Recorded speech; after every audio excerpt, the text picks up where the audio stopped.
So good morning, students. Moving on to the next important diagnostic procedure.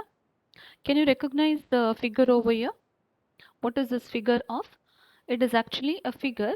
Here the patient is getting his ECG done, that is electrocardiogram. Okay. So we will be studying regarding electrocardiogram or electrocardiography. It is referred by ECG. Okay. So remember, ECG means electrocardiogram or electrocardiography. Okay, so usually you might have seen a person who is getting his ECG done. They will be connecting the chest electrodes and they will be also having this limb electrodes, isn't it? So we'll go in detail regarding the ECG.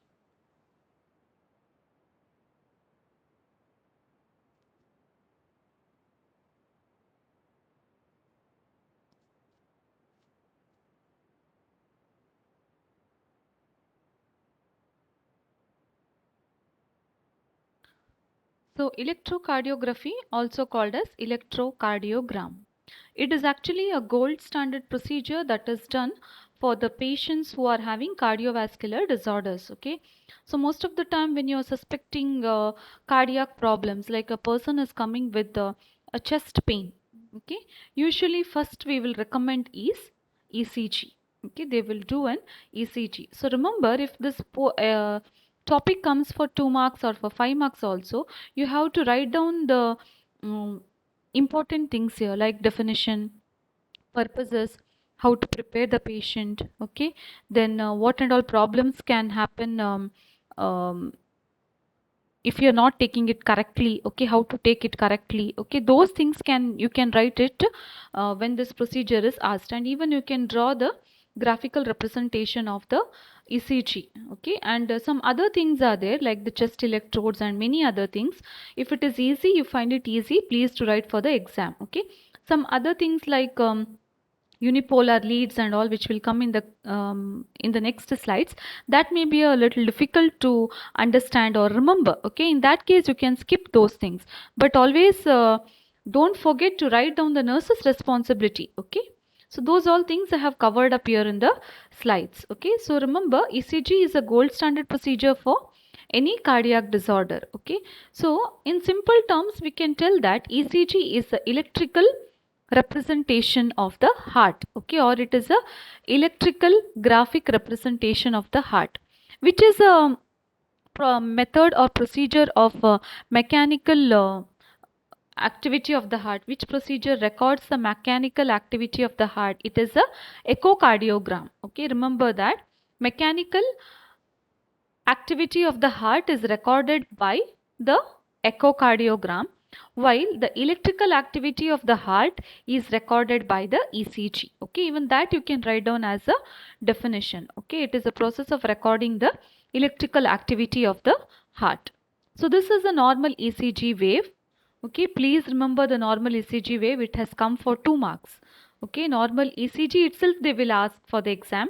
In that case you have to draw this. Okay, P, this is the Q, R, S, then T comes, and then U usually is not marked. Okay, so till T you have to usually mark in the normal ECG. Okay, along with that we have also got some segments and intervals or complex and all. So that also you can draw when you are doing the PQRST wave. Okay, so this is the PR interval. Okay, from year to year, this is the PR interval. Then this is the QRS complex from year to year. Then from Q to T year, this is the QT interval. Okay, ST interval comes from year. Okay, that is from S to year T. ST segment from year to year. Now ST segment is very important, especially in case of myocardial infarctions or in the case of heart attacks and all. ST segment will be usually elevated. Okay, this portion will be elevated. Okay, so remember to study the PQRST wave. Okay, now this is how it will usually look in the graphical sheet. If you see the ECG paper, it appears like this. Okay, since it is not very clear over here, you can refer the previous slide. Now, what is the definition of ECG? Already I told, it is a process of recording the electrical activity of the heart.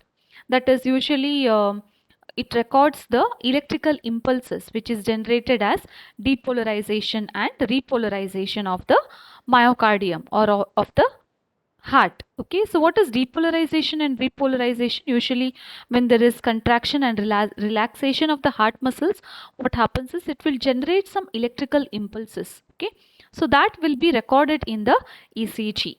Okay, so that is usually detected by connecting the electrodes on the chest. Now, usually this is not required. This slide is not essential. Just remember that this ECG was actually given by the Dutch scientist William Einthoven. Okay, William Einthoven had first demonstrated the ECG. You are already aware about the normal conduction system of the heart. I will not explain this. I will not explain this. So, usually we are knowing the normal pacemaker of the heart is the SA node, isn't it? So, from the SA node, the impulses are transmitted to the AV node. Okay. Then after that, what happens is it goes to the bundle of His. Next is to the right bundle branch, to the left bundle branch, and then into the Purkinje fibers. Okay. Next is indications of ECG. Now, indications of ECG also can be written, okay, for the exam, because this is also quite easy. What is the purpose of ECG? Already I have mentioned ECG is mainly used when a patient comes to the hospital telling that there is chest pain. So most of the time what we will do is we will take an ECG to see if there is any change in the heart rate or change in the heart rhythm. Okay. So otherwise, usually when the person we are suspecting any arrhythmias means change in the heart rate, heart rhythm. Okay, we suspect arrhythmias.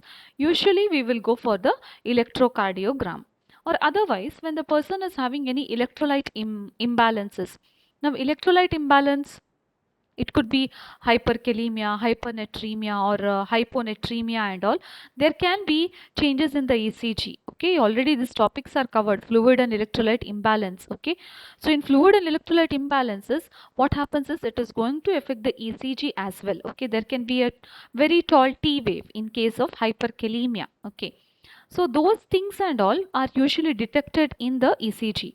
Okay, for exam for 2 marks, they have also asked what are the ECG changes in hyperkalemia. Okay, so hyperkalemia topic is already over. Please see that changes in ECG during hyperkalemia and hypokalemia is being taken. Okay.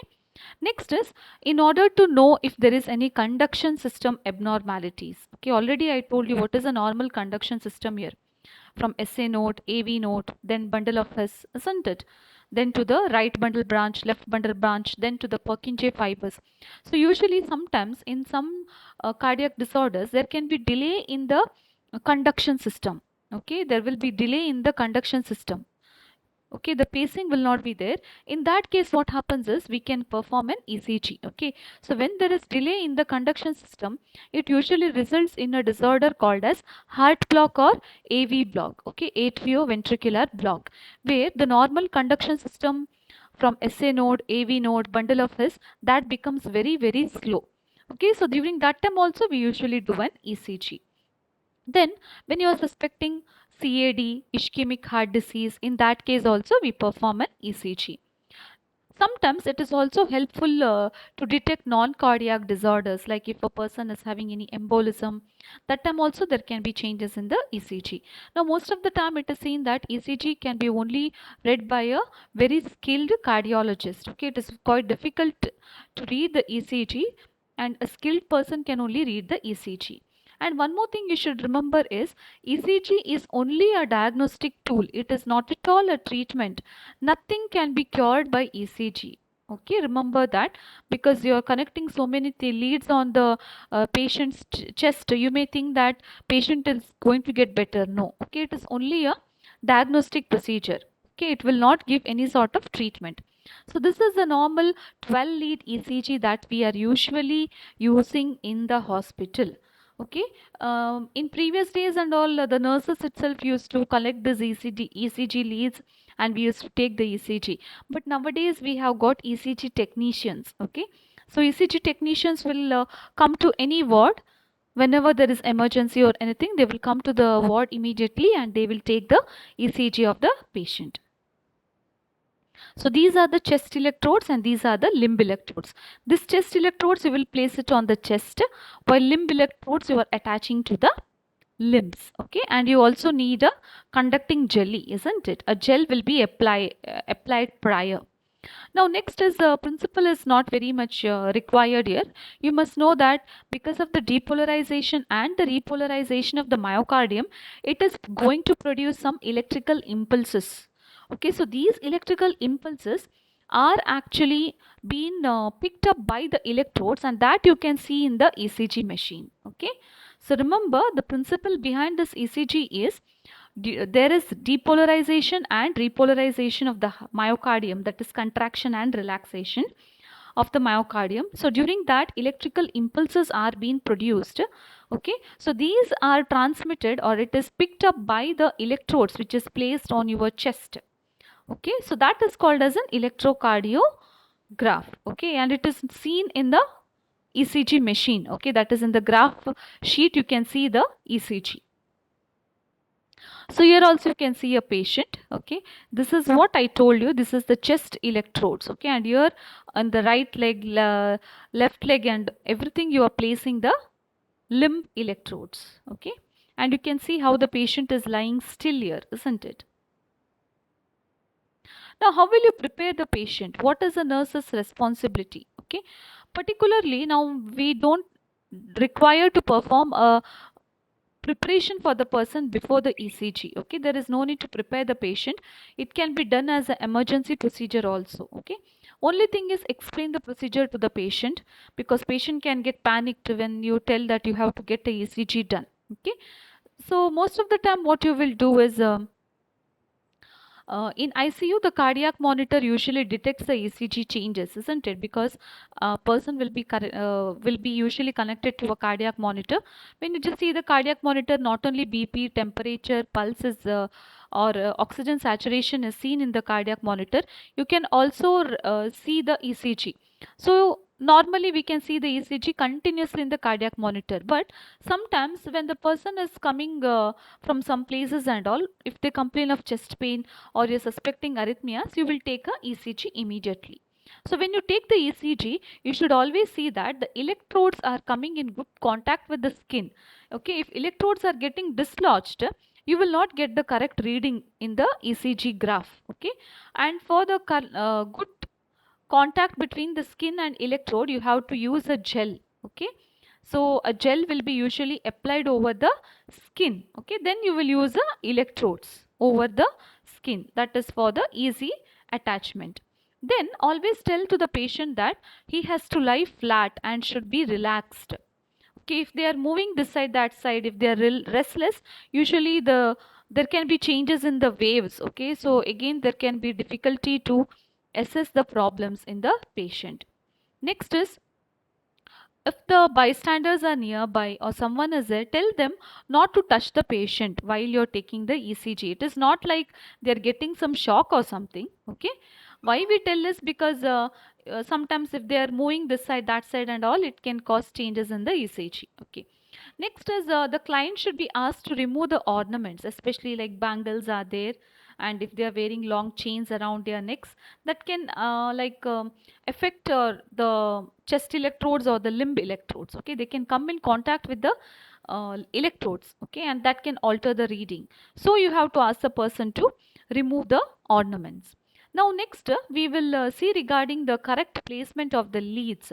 Now what happens is different color codings are there. Okay, some type of machines or some type of companies will have certain color code, some others will have some other type of color code. Okay, but the normal one which we follow is, for the right arm it is white, and for the left arm it is usually black in color. Right leg it is usually green, you can see here in the figure, and for the left leg it is red. Okay, now what happens is only the colors will be there. It is not mentioned like which one you have to put to which leg. Okay, or which one you have to put to right side or left side. Okay, So certain companies are having certain color codes. Okay, it can vary, but the normal one which we are using is of this color coding. Okay, here you can see white for right arm, black is for left arm, green is for right leg, and red is for left leg.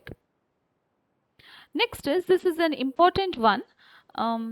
Okay, and I don't think you will remember it, especially when you're writing for the exams. In that case, it is okay if you skip it.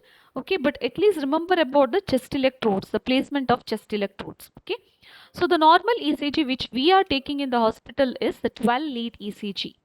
Okay, now the 12 lead ECG is having two types of leads. One is unipolar leads and one more is the bipolar leads. Okay, so the normal ECG which we take is having 12 leads, that is bipolar and unipolar leads. Now we will see regarding the bipolar leads. Now the bipolar leads is having the three standard limb leads. Okay, lead 1, lead 2 and lead 3. In detail I will tell about it. Okay, the bipolar leads are having three standard limb leads, lead 1, lead 2 and lead 3. Now the unipolar leads, it is having three augmented limb leads. I will show you in the figure, don't get confused. Okay, unipolar leads are having three augmented limb leads, that is AVR, AVL and AVF. Please note down, this was supposed to come here. Okay, it was supposed to come here, but it has come below this one. Okay, so three augmented limb leads are AVR, AVL and AVF. Next we have got six chest leads. Chest leads are also called precordial leads, that is V1, V2, V3, V4, V5 and V6. Okay, so total how many it became? 12 leads. So that is why the standard ECG is having 12 leads, unipolar and bipolar leads. Three standard limb leads which is of bipolar, that is lead 1, lead 2, lead 3. Unipolar leads are of two types, augmented limb leads and chest leads. Okay, augmented limb leads are AVR, AVL, AVF. I will tell the full form. Okay, and then six chest leads are there. They are also called precordial leads, V1, V2, V3, V4 and V5 and V6. Okay, so this is the picture of the standard limb lead. Okay, imagine this is your right arm, left arm. Okay, right arm, left arm, then you have got your left leg. Okay, always remember the right leg is considered to be the earth electrode. It is not considered here. Okay, even though you are putting the electrode, to the patient, it is considered as a ground electrode. Okay, so it is not having any plus or minus. This one, it is considered to be a ground electrode. Okay, so now this is the standard limb lead, already I have mentioned.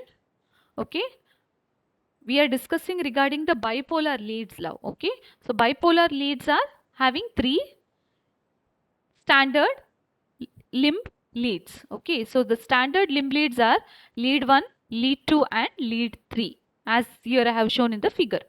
So limb 1 is in between the right arm and left arm, lead 2 is in between the right arm and left leg, and lead 3 is in between the left arm and left leg.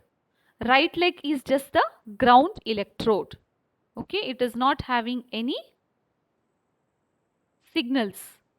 Okay, so this is regarding the bipolar lead, standard limb lead. Standard limb lead is lead 1, lead 2, lead 3. Again I will repeat, lead 1 between right arm and left arm, lead 2 is in between right arm and left leg, lead 3 is in between left arm and left leg, and right leg is just the earth electrode with no signals. Okay, so that we have finished. That was regarding the standard limb leads. Now the unipolar leads. Which are the unipolar leads I told? We have got augmented limb leads. Okay, so this point I have already explained. Okay, you can go through later.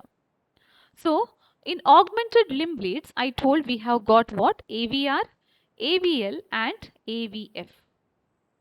Okay, we have got AVR. Here you can see AVR, AVL and AVF. It is a very complicated thing. I have tried to make it very simple. Okay, so what is this AVR?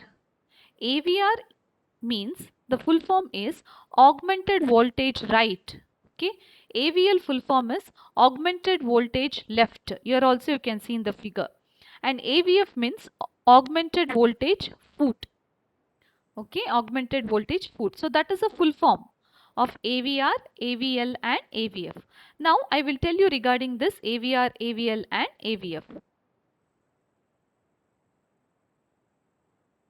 Now first we will move on to the AVR. So what is this AVR, augmented voltage right, means? It is a difference in the electrical potential. Okay, it is a difference in the electrical potential between the center, okay, between the central terminal and the right arm. That is AVR. What is AVL? AVL is a, here you can see AVL. AVL is a difference of electrical potential between the central terminal and left arm. Okay. Next, AVF, augmented voltage foot. Okay. AVF is the difference in the electrical potential between central terminal and left leg. It's quite easy, isn't it? Just you have to remember the diagram there. Okay. So this is the explanation what I have already told. AVR, AVL and AVF. AVR means what? Difference in the electrical potential between the central terminal and right arm. Then AVL means difference in the electrical potential between the left arm and central terminal.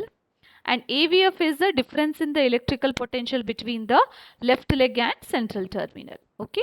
So that is regarding which one? We have finished the the augmented limb leads. Okay. So augmented limb leads are also over. Next is we will move on to the chest leads, which is also called precordial leads. Okay.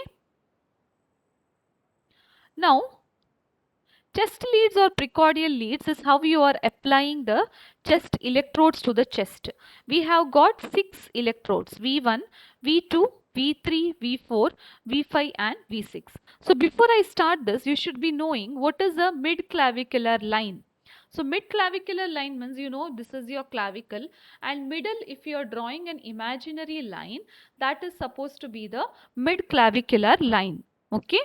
Next is mid-axillary line. Mid-axillary line means, you know, the axilla. If you draw an imaginary line in your middle of the axilla, that is actually the mid-axilla. Okay. So this much you have to remember before I start with the placement of the chest electrodes or chest leads. So here you might have already seen, you might have seen in the wards and all, usually this they will usually put this on the chest and then they will collect the electrodes, isn't it, when they are connecting to the cardiac monitor or anything. Okay, normally when we are using the ECG machine, we are connecting the electrodes. Okay, so now where is the V1? Only one V1 is in the right side, that much you have to remember. Okay, so V1 is in the which intercostal space? It is in the fourth intercostal space. Okay, so V1 is in the fourth intercostal space. 1, 2, 3, 4. Okay, so V1 is in the fourth intercostal space, right of the sternum. It is only one which is in the right side. Next, just opposite of that, in the same line, you will see the V2. Okay, where is V2 placed? V2 is placed in the left side. Okay, so the remaining all are placed in the left side. V2 is in the left of the sternum in the same fourth intercostal space. Okay, first, second, third, fourth. Next comes is V3. Now V3 is midway between V2 and V4. Midway between V2 and V4. Okay. Next V4. V4 is in the fifth intercostal space in the mid-clavicular line. So this is your clavicle. This is supposed to be the mid-clavicular line. Okay. So V4 is in the left side of the sternum and it is in the mid-clavicular line in the fifth intercostal space. Next comes is V5. So V5 is in the same horizontal line. It is not down also, not up also. It is in the same horizontal line. This V5. It is also in the left side. Next, moving on to the V6. Now V6 is a sixth electrode. Okay, it is also in the left side. Where is it? It is in the mid axillary line. Okay, slightly this side. Okay, corner side it comes. Okay, so that is in the mid axillary line. Okay, all these are in the same horizontal line. Okay, V4, V5, V6 are all in the same horizontal line. So this is about the chest electrodes. Okay, V1 is in the right of the sternum, fourth intercostal space. V2 is in the same horizontal line but in the left sternum, fourth intercostal space. V3 is in between V2 and V4. V4 is in the fifth intercostal space in the left of the sternum in the mid clavicular line. V5 is in the same horizontal line of V4. Okay. Next is V6, which is in the mid axillary line in the same horizontal line as V4 and V5. Okay. So this is how you are placing the precordial or chest leads. It's just a figure. Okay. So here you can see the mid axillary line. This is a this is a mid clavicular line. Okay. Clavicle is here. Mid clavicular line. This is the axillary line. Now, what are the causes of poor ECG signal, or what all problems may happen when you're taking the ECG? Now, sometimes what happens is if there is lot of oily skin, the electrodes, no, it will not stick properly to your chest. Okay, it will go off once in a while. So reading will not be correct. Sometimes if the skin is very dirty or scaly, again reading will not be correct. Okay. Then if the electrodes are very dirty, same electrodes are like will be sometimes used. Okay, sometimes what will happen, the electrodes can become dirty because of the gel applying and all. So that time what will happen, it can give a wrong reading. Next is improper application of electrodes. You are not applying it correctly. That time also what will happen, it will give a wrong reading. Loose electrodes, if the electrodes are loose, any one electrode is loose also, it will give a completely wrong reading. Next is if the person is restless, or just there is movement of the body or tremors are there of the muscles, that time also it will give a wrong reading. Next is faulty equipment or faulty grounding is there, that time also it will be giving a wrong reading. Okay, so this is all about the electrocardiogram or electrocardiography.